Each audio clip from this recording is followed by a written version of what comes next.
Welcome to Smart Takes. I'm Kristen Bankert. I am a creative director here at St. John, and joining me today is Miss Jennifer Harmon. She is executive vice president for the agency, and she leads our restaurant practice and recently just launched our new store by store, which is a really cool approach to driving growth in local stores using data. So we'll get into that in a minute, but it's so nice to have you here, Jen. I'm so glad to be here. It's so much fun to be on the camera with you. We're usually on the other side. Very much so. So we've worked together for a long time. We don't need to name years, but you certainly have a ton of experience in the restaurant field. We together collectively have a lot of experience working on various restaurant brands over the course of our tenure here. So tell us a little bit about your past life restaurant brands, and then we can talk about. Okay. Well, I just am very passionate about restaurant brands, and that's the great thing about St. John is it has such depth in restaurants, and that's always been super great because when I joined St. John, there had been years already spent on restaurants and growth and understanding traffic and sales. So I've had the good fortune to work with Firehouse Subs when they were first starting and helping them grow very quickly with co-ops and media spend. I worked on Bojangles and a Bojangles franchise when Bojangles was really small. I've just worked on a number of restaurants over the years and just had a great time. I'm super passionate about restaurants. But the great thing is all the restaurant brands that we worked on together. I know. Do you think we can name them? I'm gonna go Zaxby's first. All right. I'm gonna go Smoothie King. Oh yeah, that's a good one. Metro Diner. I'm gonna go Ruby Tuesday. Oh yes. Eggs Up Grill. Oh, I love that one. I'm going to go back to Wendy's franchise that we worked on numbers of years ago. Wow, that is old school. Yeah, gosh, that might be it. But hopefully we'll get to do that again very soon and build some more brands because we love it and seem to be good at it. And we're already, taking on new clients with store by store, which is really exciting. So, and they're restaurant clients. I think we could do it for retailer, but right now we're really leaning into our true DNA, which is restaurants and the experience of driving traffic and sales for them. So tell us, I mentioned store by store at the open, and so tell us kind of what's going on with the agency and how we're building that practice and the unique things we're doing for our current brands and brands that may be looking for an agency partner to help grow. Yes. Well, the great thing about store by store, it can work alongside your agency, so it doesn't have to be your agency of record. We would love on St. John to be the agency of record, but for store by store, we absolutely could work alongside the restaurant partners, your agency, your marketing team. It's really a data-driven solution to driving new growth, and that starts at that store level. So we take all that data, and marketers are surprisingly covered up with data. Yeah. They have so much data. I think most marketers and marketing leadership know how to read their data, but they have so much it's hard to get it compiled. So one of the things we've done is build a proprietary model to really look at their transactions, the preference of the guest, and really dig into it. We use third-party proximity data, and we add that to see where their restaurants, around the restaurants, where the Pete stores are coming from, where the traffic's coming from, rather.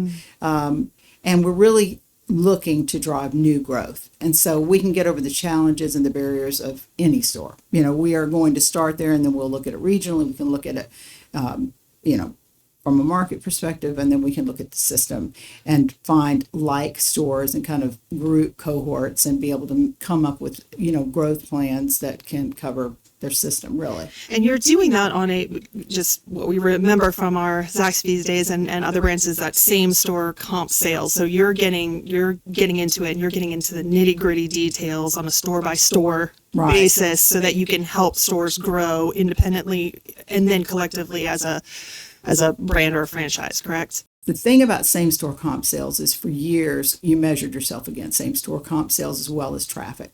And same-store comp sales were legitimate. They were realistic because you took very minimal pricing increases. You didn't want to turn off a customer and have them not come back again because that price tag at the end of their average check was bigger and greater than they wanted to spend.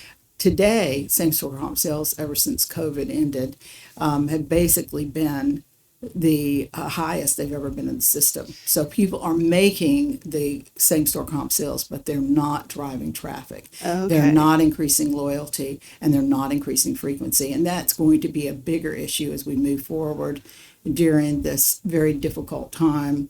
With the predicted recession, Right. With prices going through the roof, with staffing difficult, Right.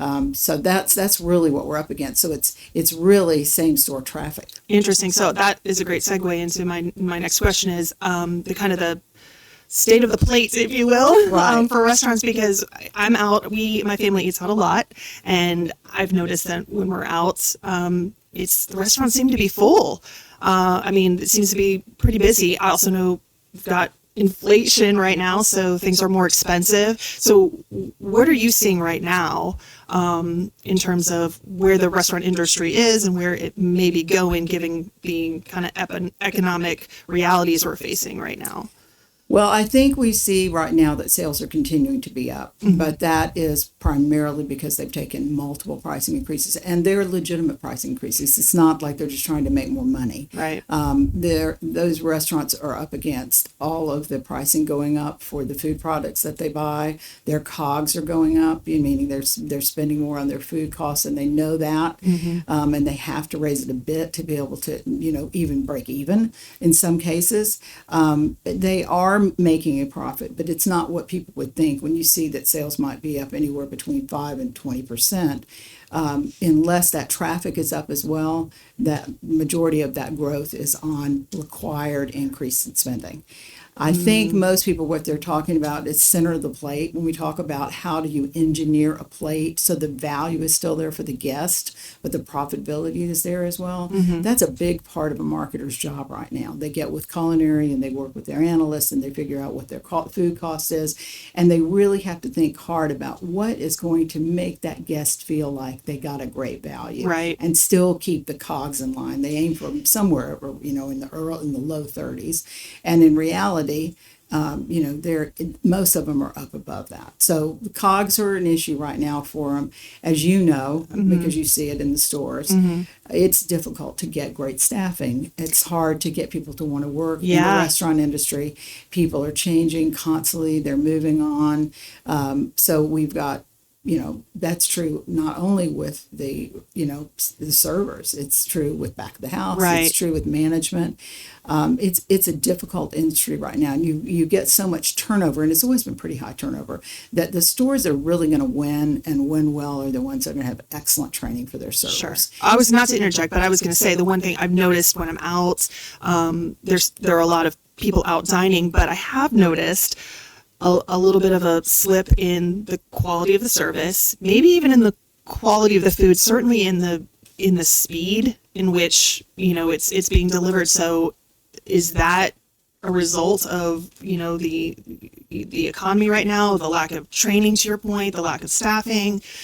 I think some of it is, there's a little bit of all of that in there. If you have a disappointing experience, unless you're an incredibly loyal guest, you're not going to come back. And you're careful about your money spent. Everybody is feeling the pinch, even if they're more than willing to spend it and they have the disposable income, they still want a good experience. Sure. So I think that what you're seeing is sometimes they haven't built the plate around value so that they can maybe increase the fries or increase the vegetable or, price it a little bit less because they're going to maybe make the mainstay, the center of the plate, less ounces. There are all kinds of ways they can work that. The other part that you're seeing, I think, is that because the staffing changes so often, the servers are coming in and out, management is coming in and out, it's hard to get them trained. Yep. So if they have a bad experience, particularly back of the house, a cook is gold. Right. If you have a good cook, you can absolutely run a store. If you have a good manager, you can run a store. But if you're a large multi-unit brand, you really need to provide the solutions and the tools at the store level for even the most novice of servers so that they can either have scripting that they have with them at the table for a disappointed guest that's had a bad experience, of what they can do for them, how they can fix it. If you don't fix it, it's far more likely they will not come back. Right. And that's really important right now is fixing it before they leave the store. And that also means fixing fixing it before they leave the drive-thru, or fixing it before Sure. they decide they'll never order again on DoorDash. I mean, Right, not right, from right. your brand. So What are some ways that restaurants can do that? Because if we're saying like it's a one strike you're out almost right now, because people are going to use their money, spend their money wisely, and they're going to be very judicious in where they go. And if they have a disappointing experience, especially if it's with some place they've never tried before, Right. How do you get that person back? I mean, because everyone's going to make mistakes, but how do you save that customer, I guess? Yeah. Well, I think, I mean, you may not save all of them, Right. and that's going to happen. I think that you can script them in the app that they're building the menu that they're ordering on. You can script them behind the back of the house. It can be on posters so that they can just get that 3 or 4 alternatives they have. You can invite them back in with a free meal. You can take something off their meal. You can write it off for free. You can recook it. I mean, there's a lot of alternatives, and they need to have the confidence that they have the ability to do that. And great managers will leap in usually. They've trained their staff to immediately alert them and let them know that there's a problem, and they have solutions as well. But leaving people without a solution, without the knowledge that they can go to a manager, or they can look at the script, or they can provide a comp card, something that gives the person, you've got to invite them back in Right. before they walk out the door. Right. A very loyal guest will let you fail a couple of times, but then they True. won't after that. I know Yeah. the Wall Street Journal just released a big article about people they're just kind of really fed up. Yeah. They're really done with the bad experience. And because we know that we're paying more than we've ever paid, and the service isn't going to be potentially as good, the restaurants that are winning are the restaurants that have really kept their experience up. That's a great. I was going to just ask about that next. So I've noticed a couple of things. Number one, let's talk about a little bit about how important that dining in experience is. And then I've noticed, even near me, specifically with the Smoothie King, they are opening a drive-through only location. So you don't even have the option to go in. Is that becoming more prevalent? Does that hurt the experience, or is that just a financial decision to make it more efficient? That was a lot to throw at you, but let's talk about experience in general. I think that's a great question and a great point, because what we're seeing is that a lot of quick service restaurants are investing in models that have no dining room. Right. I think in the long run, a dining room is still going to be needed, because if people are going to pay for an experience, and that includes the food, that includes how it's packaged, it includes whether it's hot when it's hot and cold when it's supposed to be cold, all of that goes into how they feel about that brand. So your experience can be just in a drive-through. It can be through the delivery service. It can be sitting in the dining room. I do think that the models that were built for quick service, some of the models were very expensive. One of the brands that, we love and talk about all the time is Zaxby's, and they've had incredible growth and are continuing to open. And they're actually looking at 2 or 3 stores without any kind of dining room in them. I hate that for Zaxby's, though. I think they'll be incredibly successful. I think it depends on where the stores are. They're opening one in Clemson, South Carolina. If you've got a lot of college students late at night, they'll be thrilled to have a drive-thru and multiple drive-thrus. Yes. But Zaxby's is an experience. It's all about the sauces. It's all about sitting in there and trying. Yes. And it's all about the crunch of the chicken. It's about delivery. It always delivers on the promise. And the every time. community. And the They've really rooted themselves in the communities that totally. they're in. I mean, they are fanatics, and they are, and you feel that. Yes. And that was a part of what we built, Right. is to bring them together in that community of fanatics who really could all go, oh my gosh, that's Zaxby's. There are other brands like that that are just right for that, to feel, to have that. One of the things I saw the other day for Bojangles is that their leadership, their new CEO, is really wanting to build a brand about experience. And I think you can have an experience even in the drive-thru.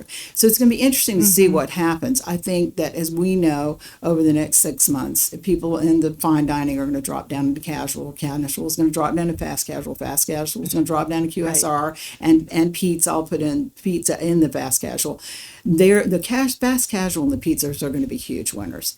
They do need to make sure they get their fair share of that really great new traffic, and that they are really creating loyal guests out of it. It's not just a once here and there experience.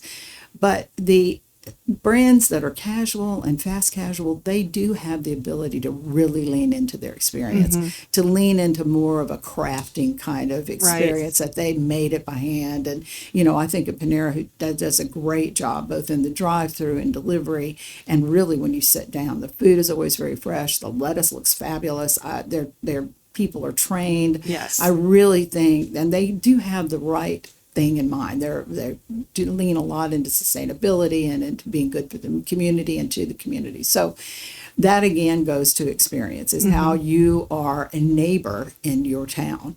And the brands that really feel like they're a part of their local community has a lot to do with that. And it kind of gets us back to store by store, which is kind of like a secret weapon, I think, for St. John, because it really is looking at what is uniquely happening at every store.